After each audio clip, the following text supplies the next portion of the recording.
Murray School of Journalism, welcome to Global Journalist. I'm David Reed. The gang rape of a woman on a moving bus in New Delhi last December sparked a widespread debate about the safety of women in India. The attack killed a 23-year-old aspiring physical therapist and sparked nationwide protests, as well as stronger rape laws. Then, 1 month ago, the gang rape of a 22-year-old photojournalist while on assignment in Mumbai added fuel to the public debate. The attack on a photographer also led to protests around the country, but it also broke the code of silence around sexual harassment and violence that female journalists have faced while doing their jobs. That's what happened at DNA, the second most read English daily newspaper in Mumbai. A reporter from DNA will join our program today, along with a female newspaper editor from northern India and an investigative journalist who's also an award-winning human rights activist in Mumbai. We'll focus on the challenges female journalists face in the world's second most populous country. But first, World Watch, our summary of international news with Raymond Tungakar. A team of international experts are helping Kenyan authorities investigate a bloody 4-day siege in Nairobi's Westgate shopping mall. At a news conference, Kenya's interior minister said the country would receive assistance from the US, UK, Germany, and the police agency Interpol. The Somali Islamist group Al-Shabaab claimed responsibility for the attack, which left nearly 70 dead.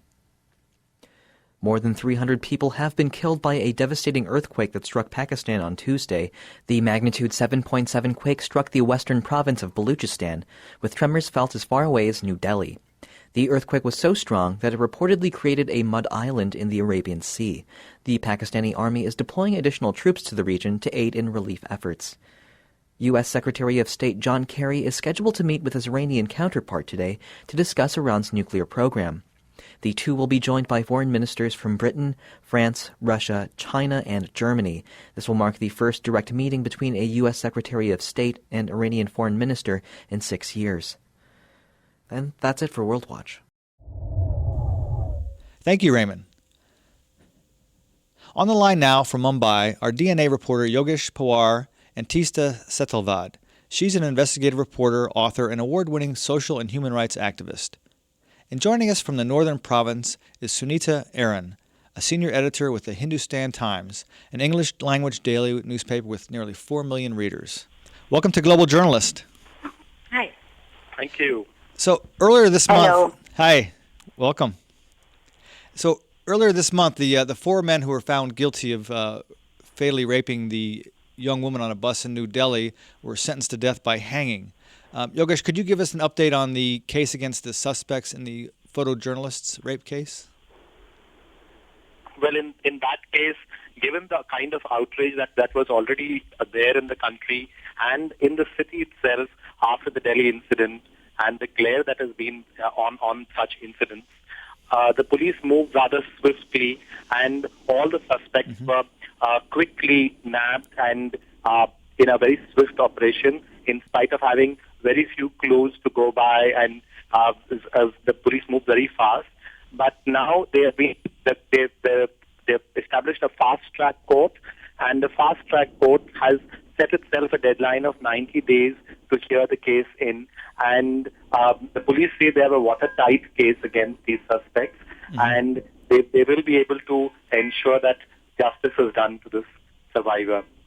And Sunita, did coverage of this case reach your part of the country? Yes. It was covered everywhere because it was a very gruesome crime. It was not only rape, the way that girl was butchered, basically. And I think that that brought the focus of the government on the rape laws, and that helped in getting these 4 guys punished. Having said so, I feel that whole lot of such cases go unreported when they happen in smaller cities. Right. Because the focus of the media, the national media, is not there. It was basically the action happened because of the media and because of the public pressure, not because the government or the administration wanted to take any action. It was because of the pressure of our activists, the media covered it extensively across India, and also because of the public pressure. But I really wish that that such type of pressure can be built when such incidents happen in smaller cities also. Right. And Teesta, I'll ask you to comment on that as well. But first I wanted to, I've read that the country's National Crime Record Bureau says crimes against women have increased 7% since 2010 in India, and the number of rapes reported has also risen. Teesta, has it become less safe for women in India, and secondly, for female journalists in particular? I wouldn't say necessarily that it's less safe, but I think there are greater risks involved now with technology and violence being the order of the day. But I'd like to just pick up on what Sunita and Yogesh said, and particularly Sunita is talking about the lack of focus on what's happening in the rural areas and the smaller towns.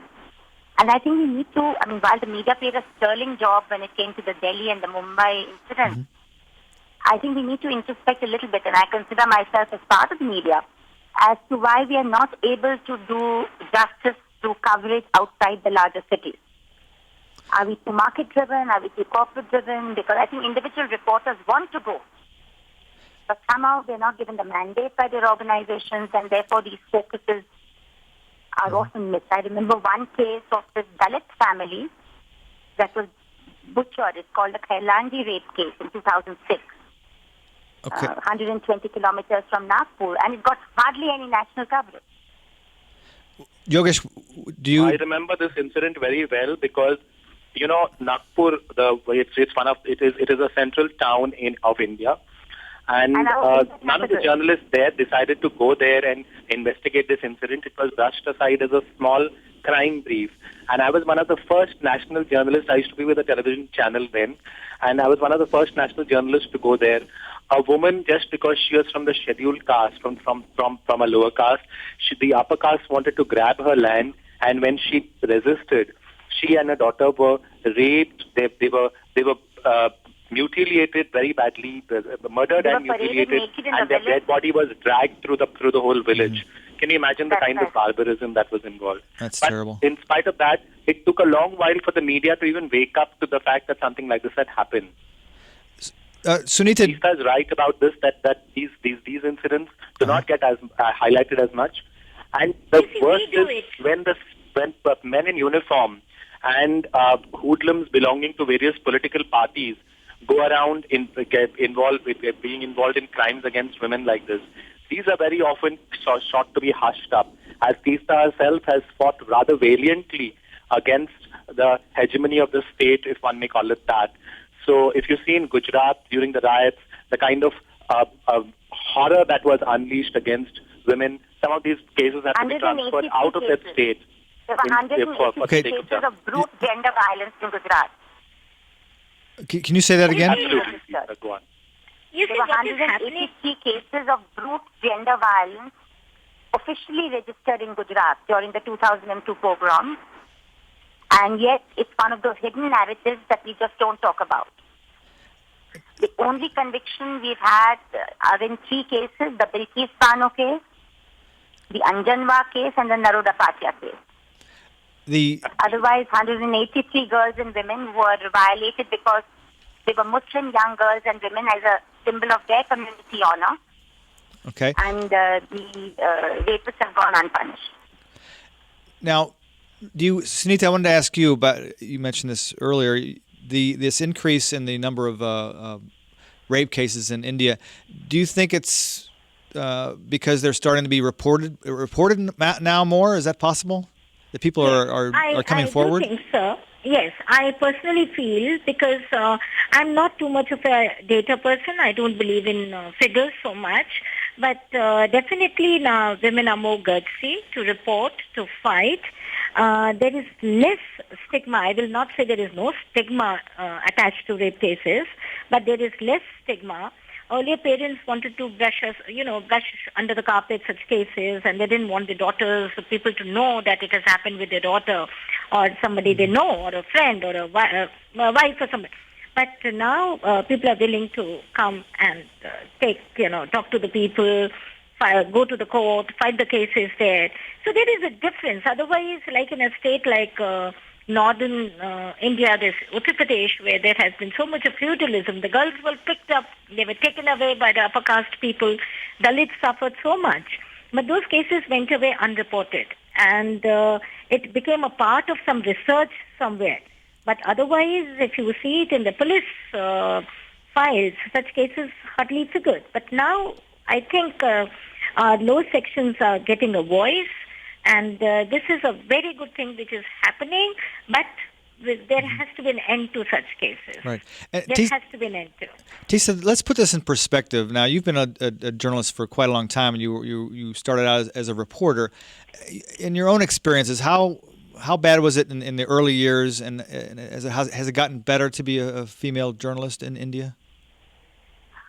See, I would say that I remember we formed the Women and Media Group way back in 1984. And the issues there were the condition of the working women journalists and the way women were represented in the media, and we had our seniors and we ourselves were trying to analyze and monitor some of this. But it's very difficult to say whether things have gotten worse or better, because at one level, when you have a 23-year-old daughter, which I do, I just feel she's living in more dangerous times than I was. Mm-hmm. And I was a reporter who was on the beat for 15 years. I didn't have the security of a vehicle or, like any of the larger newspapers. We went by foot, we went by train, we went by ST bus, and we covered pretty much everything. Mm-hmm. Whereas today you find this young photojournalist in the city of Mumbai experiencing what she did. So it's very difficult to answer that question Right.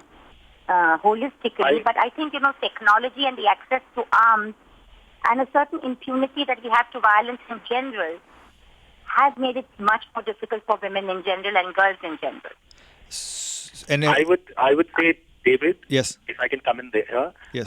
It just is like, while there has been the beginning of change is what we see around, but I just feel that we have a really, really long distance to go in terms of right from the kind of language that is used to cover incidents where women have to face harassment or sexual crime. Mm-hmm. If you see the kind of language that is employed, then that actually is a dead giveaway as to the kind of mindsets that still prevail in newsrooms. For example, a woman being the center of unwelcome attention on the street where she has to face something obscene being said to her or wolf whistles, then it's still being called eve teasing. Right.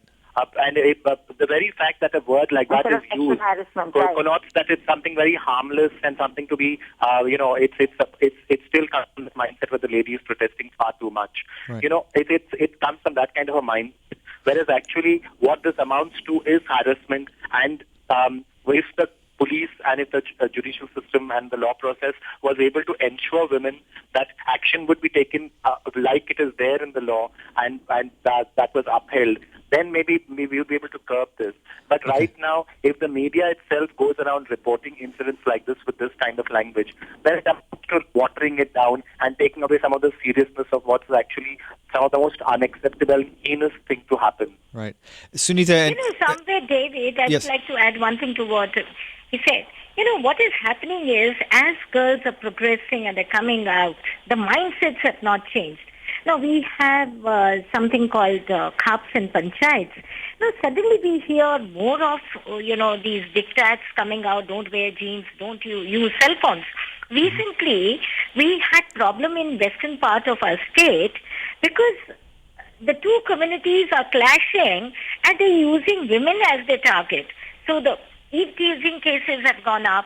That there are intercaste marriages which the society there, conservative society, is not able to accept. So somewhere there is a retaliation to women coming out and going forward. This is how I look at it. Actually, because earlier, if I may come in here. Sunita, go ahead, Sunita. Teesta wanted to say something? Okay, Teesta. So basically, I think we're also in the middle of some sort of real transition.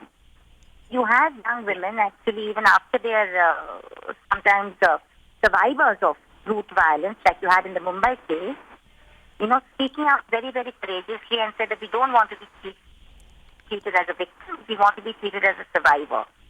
And it's not the end of life, and we need to move on. Yeah. And yet you have a large section of the political class which will refer to them as living corpses, which is the conservative right wing. So I think we are really in a cusp and a transition society where a whole section of our girls and women are surging ahead, grabbing their futures, asking to be treated with respect. And yet within the family, society, and even politically, we haven't made that transition. Yeah. So I these agree with you. The sooner men kind of wake up to the fact and smell the coffee that there are women who are now following like role models like Teesta herself, who is joining us here on this show, and are willing to not assert themselves and fight for their space. And then I think the sooner men come to terms with that, the better for them. Because it seems like they're having considerable difficulty in understanding that we're no longer living in the 18th, 19th century where the woman was supposed to be at home and, raise your children. That cannot happen, and the clock has moved on. It cannot go back to what it was. And I think there's Yogesh, can I break in here for a second, Yogesh, and ask you about this new group, Men Against Rape and Discrimination, a campaign that kicked off earlier this year in response to these rape cases. Do you think that is this what you're talking about? Is trying to change the mindset? Well, this is like MARD that you're talking about. That a film star here, Farhan Akhtar, has started. Is one such initiative. There's another Men Against Violence, MAVA. There's another association which has been doing this. But these are still examples of far and few in between. Mm-hmm. But if you see the kind of language, for example, as a man, when I'm in even with some journalists, and when we're sitting together, the people may sort of brush it off as men talk, but the kind of references that some men will choose to make about even their own colleagues sometimes shocks you as to wondering what is going on exactly that is going wrong with with the way we've been brought up, our upbringing, our education, our exposure, and what is the value system that we are being given, that we bring this to the table with us to the space that we sort of move in. When we are talking about mindsets, I'm just reading a report that has landed on my laptop. It's from a developed state like Punjab, where now the Khap Panchayats, the political class is supporting the Khap Panchayats, and now they're going to keep an eye on the girls who go to colleges, and also see where they go to get their mobile charged, where they get their photocopies done, how do they use their phone. You are fighting such deep-rooted, mindsets. Mm-hmm. It's so difficult till the political class and the judiciary also gets active. How do you change the rule of these Khaps? And I somehow can't understand how can they keep an eye on a girl. Teesta can add to this on how even sometimes judges have said some very disparaging things against women advocates. Please, Teesta, please tell them. No, not only against women advocates. I remember one horrific case which revolves around one outstanding woman social worker from Rajasthan, who's from the villages. Yogesh will know this case. It was the Bhavari Devi case. Yeah, and she became a victim of rape because she was working against child marriage. Yeah, so rape was used as reprisal against her, and she was courageous enough to go to court. Okay. And the Rajasthan High Court, in a shocking judgment, actually said it's not possible that ever an upper caste man would rape a lower caste woman. Yeah, that was shocking. And it's been happening for centuries. And he actually said the words were like, if the upper caste don't even touch the lower caste, so how can it be that they may have raped you? I would like to share on this program that one of the slogans of the Dalit women's movement, of which I'm proud to be a part, is that untouchable by day and touchable by night. I know. Now, Teesta, let's I would like to ask you about what you think should be done from this point to try to attack this problem. But before we continue our discussion, I want to remind everyone that you can view or listen to this program anytime by downloading our podcasts at globaljournalist.org. You also can find interesting articles, photos, and interviews related to our program on our website. This week, our website features an infographic on sexism in India's workforce and a timeline on major laws that have helped women make inroads in the country's media establishment. Please send us questions or comments via globaljournalist@kbi.org or our Facebook page. You could also follow us on Twitter @globaljorn.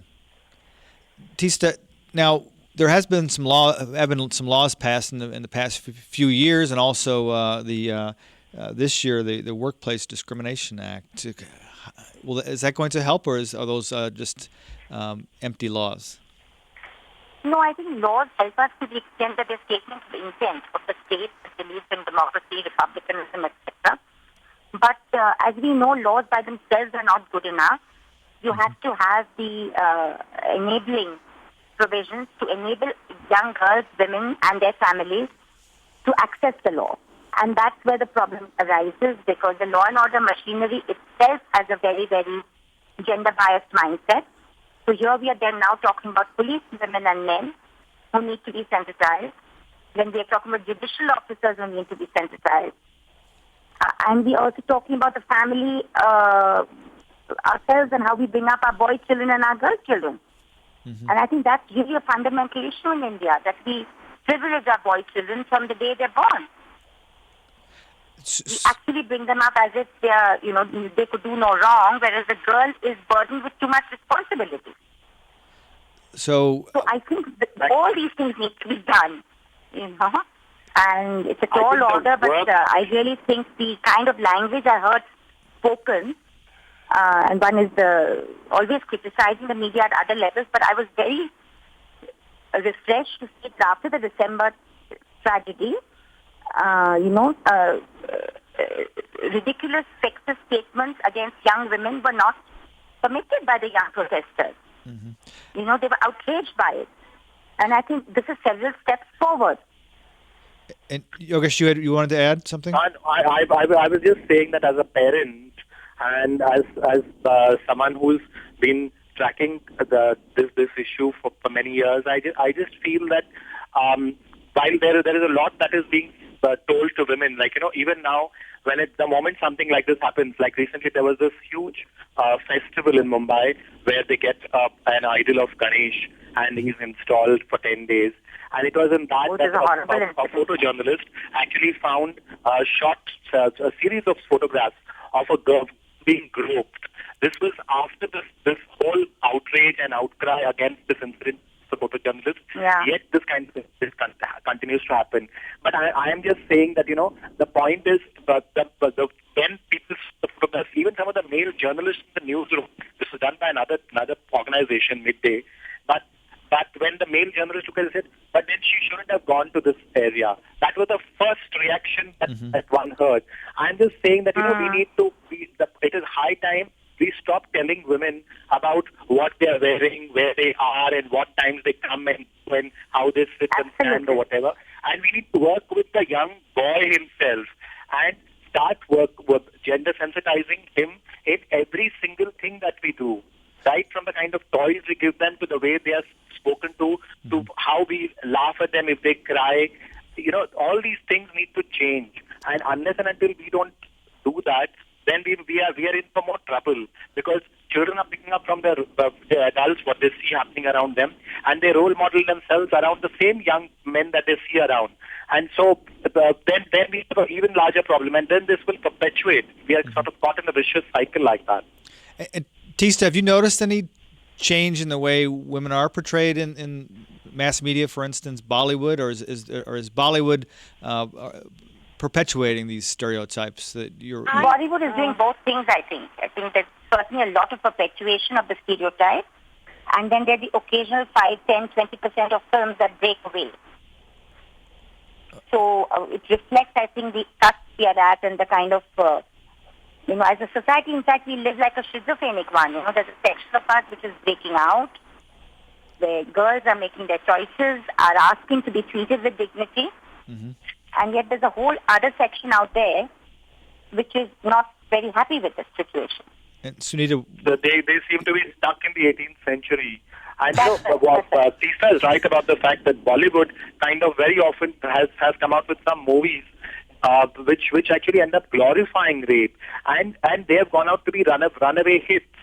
So I'm just saying that, who are these people who go around with candles and torches marching against this rape? And these are the very same people who rush to cinema theaters to make these films runaway hits, which earn such a lot of money on at the box office.